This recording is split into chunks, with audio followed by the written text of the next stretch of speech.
Awesome. Yep. Hi. Good afternoon, Hi, Prashant. Hey. good afternoon. How are you doing? I'm doing good. What about you? Yes, all good, all good. Thank you. So how about you tell us a bit about yourself? Sure. So I am Prashant Kamra. I'm basically from Delhi, but living in Bangalore for since 2016. And I pursued BTech in Electronics and Communication from Manipal. And after that, I started working in Honeywell as a software engineer. And then since 2018, I've been working in Airbus. And personally, like apart from work, I like to play games and travel and watch shows. That sounds good. That sounds good. So at what point during your engineering did you think about moving into the aviation field actually? Okay, I didn't really plan on being in the aviation field while I was in college. Like I had an interest, from the beginning in aviation, but as such, I didn't plan or decide to do it. So there were a couple of factors, like one luck, and also I had interest. So basically, I wanted to start working somewhere, mainly on embedded systems. And so from college, I got the opportunity to sit for placements for Honeywell. So the luck part was that the person who took my interview, so they were from the aerospace division. So Honeywell has like different divisions. One is for related to people from mechanical field and like aero field, and then even for electronics, computer science, IT, chemical. So they hire people from a bunch of different branches. So luckily, I start for the placement for a software developer profile in for avionics systems. Okay. So that's where my journey started in the aerospace industry. And after working there for a year or yeah, more than a year, so I decided like I like the work. I'm in, sorry, I'm interested in it. So I started to pursue further my career in aero. So that's when after that I moved to Airbus. Right, Since right. then, That sounds interesting, the journey so far. So, how are you enjoying the whole experience of, being a part of one of the largest aviation sector companies in the world? okay. So yeah, the experience overall it's really good. So yeah, Airbus is a big brand. So it's one, as you said, one of the biggest manufacturing companies. And also the people there. So the people live up to certain values. Like so, Airbus incorporates that whole field in your corporate life, and there's a good work-life balance even while working from home. Maybe different for some people, but at least in my case, I feel the balance is good. Right. And yeah, Airbus is like involved in like community outreach program also. So, like for example, during the COVID, so they helped out the employees whenever required. Right, right, right. So can you explain briefly what kind of work do you do right now at Airbus and what kind of technologies do you actually work with? Okay, so my role is currently system designer. So I'm working on avionics systems, and basically my team is responsible for the complete system. Uh, we start with the top level aircraft requirements. Like for example, there's a new feature to be added to the aircraft, or it's a new aircraft development. Like whatever the case, we have top level aircraft requirements. So which will translate down to individual systems, their responsibilities and functions. So my role starts at that point. So I am basically responsible for writing the design models and the system requirements. And then, so there are other teams responsible for the development of the software, for the hardware, for the test, for the integration. So my role would be to support these functions in whatever way. So we have system requirements written, then we have software requirements, which will be given to the supplier. And from for the testing team, we will ask them what kind of test we would like to do, and from their experience, they will add more tests. So basically, my role, first responsibility would, as I said, it's for the design models and system requirements.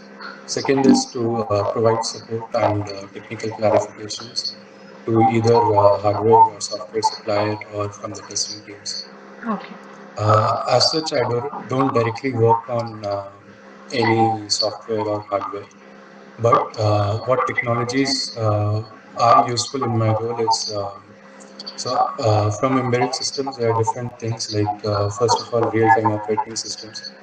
So the system that I am working on, it's a safety critical embedded system. So for that, I need to know the concepts about real-time systems, and then about different types of communication media in aircraft. So each system will be communicating to other systems. So they use different types of communication protocols. So as a system designer, you need to know and understand these protocols because we will define even the interfaces required with all other systems. Okay.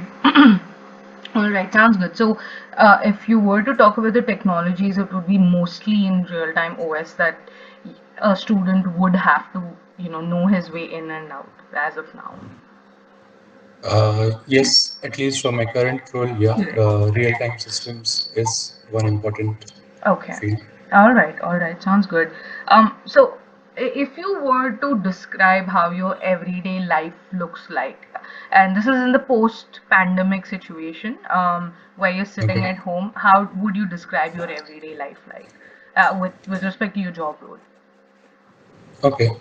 So currently, I'm working 50% from office and from home. Okay. So in office, I usually have a set schedule. I mean, from starting from morning around 10 till evening around 6:30, where I will be working in the office, and that's because I from the company I have a company desktop.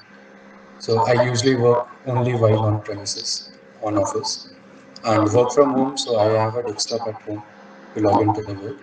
So work from home, I take breaks in between. So overall, my day stretches out. But overall, it's the same amount of working hours. And sorry, can you please repeat the question? I forgot. So I was just coming at Yeah. that in this hybrid mix of work from home and from Yeah. office. How exactly is your everyday work looking like as of now? Okay. So yeah. So it's a hybrid model. So as I said, and then working from home and office both have different advantages. Yeah. So it's a mix. Yeah, I like this hybrid way. I feel 100% it's not required to be in office always. Okay. And working from home 100% also, it's not really good for your health also and for different reasons. Right. So it's good to go out to the office and interact with teammates there. Absolutely, absolutely. Sounds good. Um, if you were to look back on your journey ever since you were, say, in your pre-final year of engineering, um, Yeah. what kind of projects or what kind of papers or anything were you a part of, or what kind of clubs were you a part of, which you think was very important for your overall growth and development during your college phases? Okay. So during the college, I was part of a robotics and circuits club. Okay. So it's a Manipal University recognized club for the students. So there, I will credit most of my development during the college years to that club. So even for students currently doing BTech or MTech, I would recommend to join some clubs related to your domain. So if you're an aero or mechanical, I don't know much about that. But for computer science or electronics, like you can try to join a club which does work on embedded systems. So for the kind of profile that I am in. So Apart from club projects, so I did few projects, some on my own and some part of the club. So this is important. Like I mean, project when you are working in a group of people, so that experience really helps you to transition into corporate in some ways because you interact with different types of people and you see how we can get work done together. So that experience really helps when you are doing when you are in a club or doing group projects. And then on your own also. So on your own, you will learn the most probably. Depends. I mean, what type of project it is. So you should have a mixture of both. And research papers, I wasn't really involved in any research papers, so not much experience there. But Right. for the projects, yeah, to summarize. Absolutely. Makes sense. Makes sense. Were you also part of any internships? Like, were you interning somewhere during any of your years at college? Yeah, so I did a couple of internships. Okay. So one was in a startup incubated by Manipal University, Uh-huh. Okay. so which was Quain Microsystems. Okay.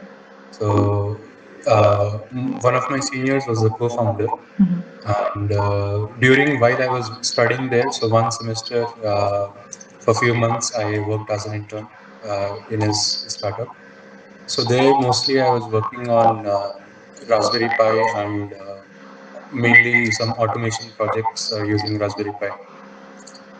And another internship I did was in Airports Authority of India.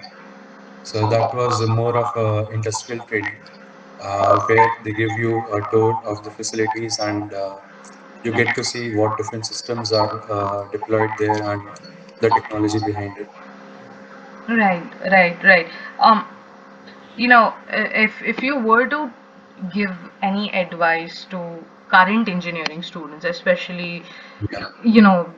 it's a huge mess because a lot of them are still at home and they're trying to now get adjusted to going back to colleges. So now that colleges are about to Yeah. reopen, what are the biggest two things that you would give as an advice to these students who are probably in their pre-final years or final years? Okay. So in the pre-final year, final years, I would suggest to revise your fundamentals. So if you're sitting for any placement company straight out of college, no one expects you to be an expert on something. So, but you should know the fundamentals of your domain. So start brushing up on that and start making your resume. So you need to find good points to put in there. Like if you have worked on some projects or you have some technical papers, then it's good. But if you don't find enough content to put on there, so you need to start working on some projects and apart from your normal courses. So uh, okay, I'm gonna tell this. Yeah, mainly in the final years, focused more towards the projects and preparing for the placements rather than your normal courses. Thanks. Of course, of course. Makes sense. So I this is a lot of people have such questions, but with respect to Airbus in specific. So one, how is the recruitment process like? So if you could tell us Yeah. how you got into Airbus in the first place, and how was your recruitment process to begin with? Okay, so for my recruitment, so it was in late 2017. So at that time, I was working in Honeywell, and there were few openings in Airbus. So one of the recruiters contacted me on LinkedIn to see if I am available, if I'm interested in such profiles. So I looked at the profile, I was interested, so I applied there. And normally, right now, for the current scene, you can go to the Airbus India careers page to look at the all the opportunities. And if you know anyone from Airbus, you can ask them to see what kind of referral they can provide. So like for all postings on the Airbus India careers page, someone from Airbus can refer other people.